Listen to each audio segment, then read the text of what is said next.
Girl bought a whole box of golden peas and worked overtime to sew them together. The next morning, a luxurious dress amazed everyone in the company. Even the boss, who was a top designer, was amazed. He even wanted to take the dress for himself. And that's exactly what the girl, Ella, wanted, because she had already buried the secret of overthrowing the Capitol in this dress. At the company's new product launch that night, a motorbike suddenly rushed onto the red carpet and Ella, in disguise, emerged from the smoke. The gold and black color of the dress was very eye-catching. She stole the limelight from her boss, the Baroness. At this time, the companions extinguished all the lights. Ella's other name was projected outside the building. Kujira, amidst the roar of the crowd. Kyla left the stage in style. Kyla's reputation as a fashionable assassin soon entered the consciousness of the media. Soon after, at the London Gala, the Baroness was stopped before she could get out of her car. The doors were sealed shut, and that's when Kujla reappeared in a long dress. She climbed on top of the Baroness's car and drowned the car with the hem of her dress. The royal uniform and the black and red rose dress. Once again, she was the center of attention in the press. The next day, the rising star of fashion,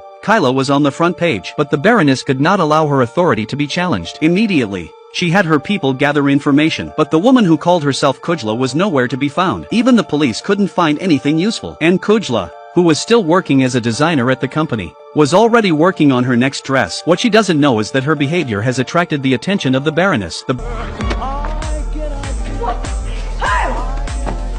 Baroness asks her why she's holding back. Kujla said she was just using her inspiration in her private time. At the new week's fashion show, the Baroness was showing off the gown she had designed. Then a rubbish truck pulled up in front of the door. The driver flicked a switch and a pile of clothes fell out of the trunk. Kujla stood out from the pile of clothes in an unruly manner. Once again, with a new look, she smiled scornfully and stood on the rubbish truck. And as the car drove away, the garbage-looking dress turned out to be a 15-meter-long dress. Kujla stood in the car and laughed wildly as she left. All the media are filming it. The show's hosts were left shaking in their boots. The sales of the fashion base dropped dramatically. The Baroness tried to get her lawyer to take Kujla to the police station, but the lawyer couldn't find anything to charge her with. She could only hope for the annual fashion night. That soul-stirring gold dress will surely restore her authority. As for Kujla, she had her partner sneak into the fashion base. She left a deliberate sign that she was going to steal the dress. When the vigilant Baroness realized there was a break-in, the Baroness, alert to the intruder, had all the gowns locked in a safe. And that's exactly what Kujla did. On the day of the exhibition, the lock on the vault had been broken and could not be opened, but the guests were waiting. They had no choice but to force open the vault door. When the door was opened, countless moths swarmed out from inside, swept through the entire venue. The event's chances of success were completely shattered.